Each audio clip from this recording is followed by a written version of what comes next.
Afin d'illustrer les précédentes vidéos, je vous propose d'étudier quelques cas d'enfants qui présentent des troubles du neurodéveloppement et ont bénéficié de séances de médiation équine.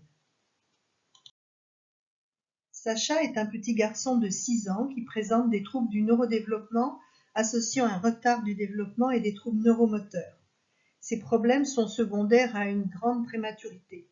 Né à 27 semaines à l'issue d'une grossesse gémellaire avec un poids de 870 grammes, il présentait un retard de croissance intra-utérin et a souffert de nombreuses complications, ce qui a entraîné un long parcours de soins. Sacha est un petit garçon calme qui a envie d'apprendre et essaye toujours de faire de son mieux. Il a un contact facile et de bonnes capacités relationnelles. Ses difficultés prédominent sur le langage. Il s'exprime par de petites phrases avec verbe d'action, commence à comprendre de petites phrases simples, et son intelligence pratique et visuospatiale est plus développée. Il commence les apprentissages préscolaires de tri, couleur et dénombrement. Au plan moteur, il a des difficultés de coordination et de motricité fine, des difficultés de praxie bucco-faciale, de déglutition et d'articulation. C'est un enfant fatigable et sa vigilance est variable. Les objectifs de la médiation équine portent sur l'attention, la planification, la conscience du corps, les coordinations, la sensibilité proprioceptive, le tonus, les praxies fines, le langage et la confiance en soi. 9 séances de médiation équine sont réalisées durant une année scolaire, en groupe avec 2 autres enfants, en complément des soins psychoéducatifs à l'hôpital de jour. Des progrès sont obtenus dans le domaine de l'autonomie, de la motricité, de la planification des actions, de l'initiative, de la confiance en soi et des connaissances. Afin de prouver ces bénéfices, une évaluation quantitative des résultats a été réalisée avec la grille d'évaluation fonctionnelle des comportements élaborée par Adrien et al. Les items concernant l'attention, l'association, le tonus et les émotions ont été pris en compte.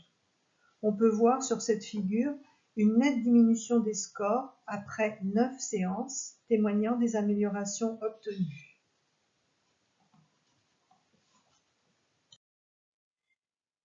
Jamy est un petit garçon de 6 ans et demi qui présente un trouble du neurodéveloppement associant un trouble du déficit de l'attention avec hyperactivité et un retard léger du développement. Il a bénéficié de soins dès 3 ans au Centre d'action médico-sociale précoce, puis à l'hôpital de jour, en raison de troubles du comportement marqués par une importante instabilité et une distractibilité. Le retard de développement prédomine sur le langage et s'associe à des difficultés neuromotrices. Les soins psychoéducatifs associés à un traitement par Ritaline ont permis des progrès. Il est plus stable, tolère mieux les frustrations et est moins anxieux. Il est de ce fait plus accessible aux consignes et aux apprentissages. Il progresse aussi dans le domaine de la communication verbale, des relations sociales, des compétences visuospatiales et de l'adaptation pratique. Il peut faire preuve d'empathie. Ses difficultés sont plus importantes dans le domaine du langage. Il a du mal à comprendre les phrases et aussi dans le domaine praxique du fait des troubles moteurs associés à type de tremblement, de difficultés de coordination et de dysmétrie. Les objectifs de la médiation équine concernent l'attention, la régulation de l'activité et des émotions, la planification des actions, les relations de causalité, la conscience du corps, la détente, la confiance en soi. 9 séances de médiation équine sont réalisées durant une année scolaire en groupe avec 2 autres enfants. Les bénéfices sont observés tout particulièrement lors des séances restreintes en stimulation extérieure. On constate des progrès du contrôle moteur, de l'intelligence pratique, de l'adaptation sociale, ainsi que pour la résolution de problèmes, les connaissances, la symbolisation, la confiance, l'estime de soi et la détente. L'évaluation quantitative des résultats a été effectuée à l'aide de la grille d'évaluation fonctionnelle des comportements qui a montré une diminution des scores et du questionnaire de Conners, dont le score global est diminué, en particulier pour les items attention, impulsivité et variabilité de l'humeur.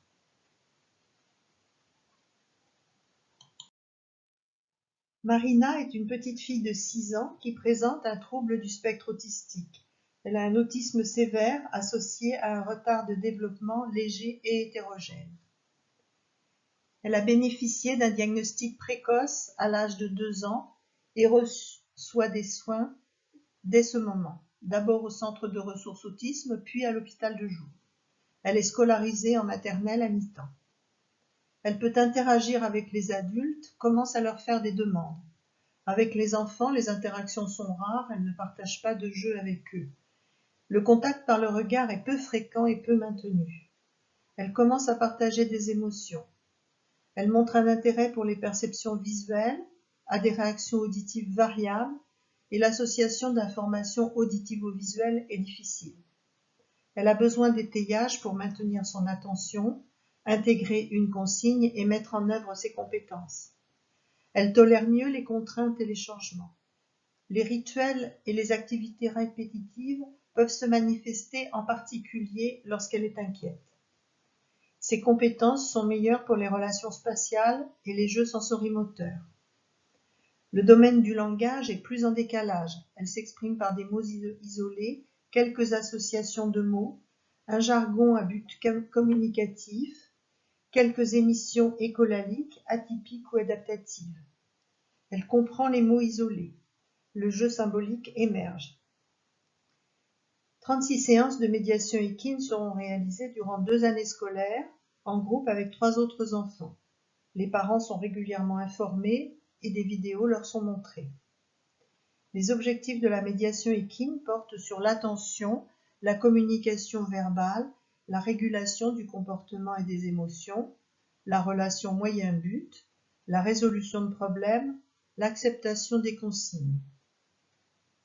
Dès la première séance, Marina est en contact avec le thérapeute et peut mettre en œuvre des capacités de communication, c'est-à-dire regarder et interagir gestuellement et verbalement, partager des émotions, participer avec le groupe, partager les jeux. Ses compétences relationnelles vont se développer au fil des séances.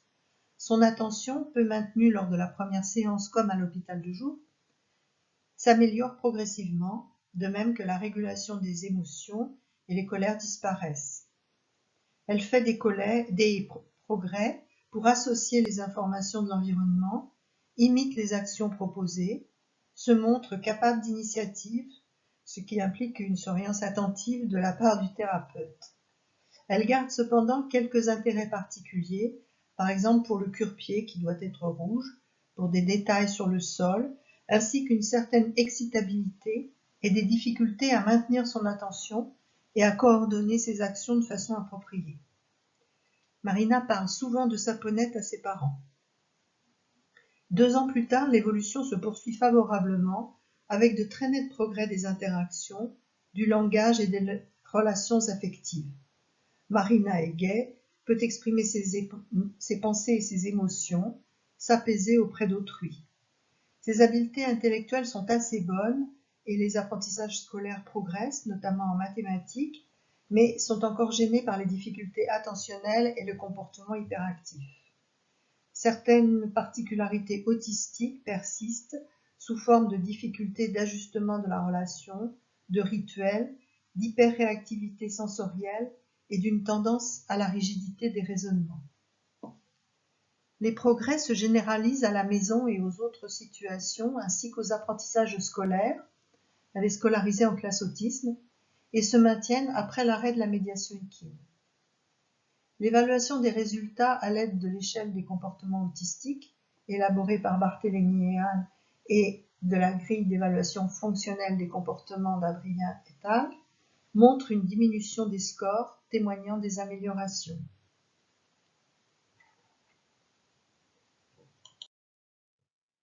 Martin est un petit garçon de 7 ans qui présente un trouble du spectre autistique associant un autisme sévère et un retard important du développement.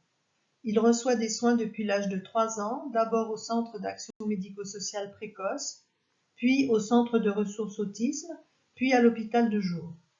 L'intégration scolaire en maternelle à 3 ans n'a pu être poursuivie du fait de l'importance des difficultés. Il privilégie le contact corporel pour échanger avec autrui. Le contact visuel est rare. Il utilise les objets de façon répétitive, non adaptée. Il a du mal à maintenir une action. Il a peu d'intérêt pour les activités proposées. Il aime les activités motrices. Il commence à s'exprimer par des syllabes doublées, ainsi que par des gestes et des mimiques. Ses possibilités de compréhension se limitent à celles des gestes simples et il ne comprend pas le langage parlé. Il supporte mal les contraintes et maintient difficilement son attention. 30 séances de médiation équine sont réalisées sur 2 années en groupe. Les objectifs concernent le contact visuel, l'attention, les moyens de communication avec l'utilisation de supports visuels, c'est-à-dire de photos, l'expression vocale, l'utilisation appropriée des objets, la planification des actions et le partage émotionnel. L'évaluation des bénéfices de la médiation équine montre une amélioration de la relation avec autrui au plan du contact, de l'attention conjointe et des échanges. Une évolution positive est aussi constatée pour les différentes modalités de communication, compréhension et expression gestuelle et vocale, pour l'imitation, la symbolisation, le fonctionnement cognitif, c'est-à-dire la mise en œuvre des capacités et le maintien de l'activité. On constate des progrès de l'adaptation sociale en ce qui concerne l'intérêt pour son environnement, l'intégration de règles sociales, l'ajustement du comportement, le respect des consignes, les actions adaptées et soutenues. La compréhension et l'expression gestuelle et vocale se développent. De plus, ces progrès se généralisent à d'autres situations.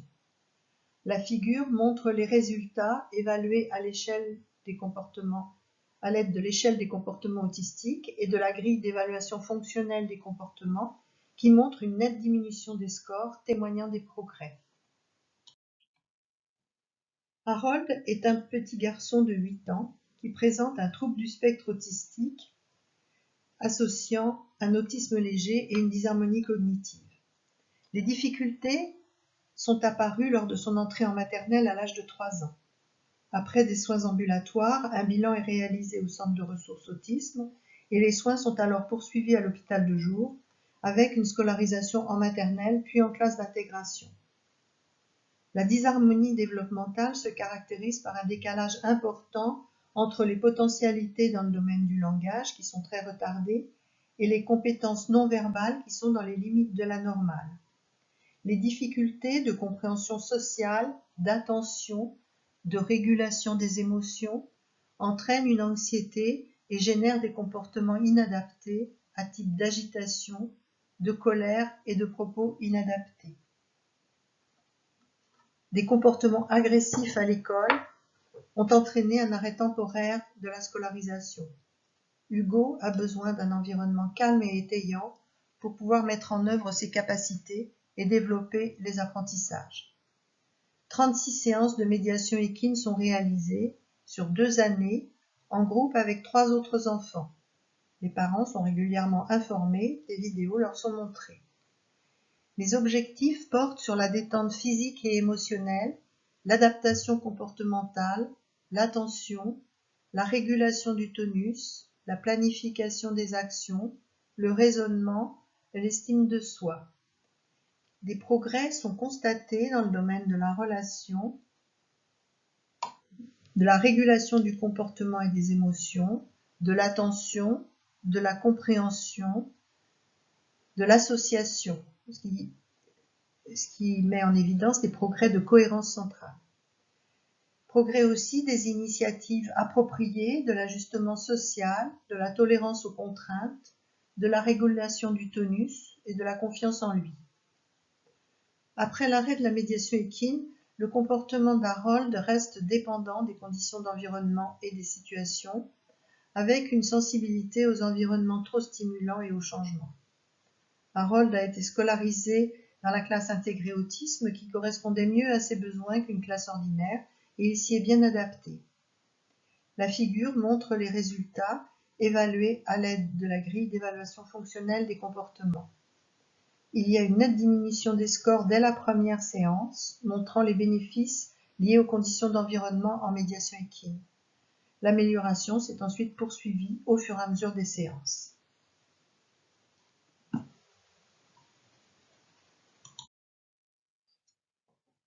Sandra est une petite fille de 6 ans qui présente un trouble du spectre autistique, associant un autisme sévère et des capacités cognitives hétérogènes. Elle a bénéficié de soins dès l'âge de 3 ans et demi au Centre d'action médico-sociale précoce, puis à l'hôpital de jour. Elle est scolarisée à mi-temps en maternelle. Ses capacités sont meilleures dans le domaine non verbal et plus en décalage dans le domaine du langage. Elle s'exprime par de petites phrases plaquées, ce qui témoigne d'un traitement holistique du langage, mais ce langage commence à être utilisé pour communiquer, échanger et raconter. Elle a de bonnes capacités visuospatiales et mnésiques, mais des difficultés d'attention gênent le maintien de l'action. Le contact par le regard est insuffisant, mais elle fait preuve d'intérêt pour autrui et est sensible aux émotions d'autrui. Le jeu symbolique émerge. Sandra est par ailleurs une petite fille anxieuse qui a peur des bruits, des mouvements, des animaux, du monde et de la séparation. 19 séances de médiation équine sont réalisées sur une année scolaire, en groupe avec 3 autres enfants. Les parents sont régulièrement informés, des vidéos leur sont montrées. Les objectifs de la médiation équine portent sur la communication et la relation, la conscience du corps, la détente, la confiance en soi, la régulation et le partage des émotions, les relations de causalité et les connaissances. Après 2 premières séances difficiles car Sandra était terrorisée par le poney, elle a accepté de monter sur le poney et a apprécié cette situation, ce qui a permis de réduire l'anxiété. Peu à peu, la peur de s'approcher du poney s'est atténuée et il lui a été possible de le caresser, y compris au niveau de la tête qui l'effrayait beaucoup. Les progrès ont aussi porté sur l'attention, l'hyperréactivité à l'environnement, la relation avec autrui, l'expression par le langage, l'intentionnalité, la capacité à associer les informations et le tonus. La figure montre les résultats évalués à l'aide de la grille d'évaluation fonctionnelle des comportements. Le score plus élevé à la première séance est lié au retentissement de la peur importante du poney. Les bénéfices sont ensuite apparus progressivement lors des séances suivantes, avec une amélioration très nette à l'issue des 19 séances.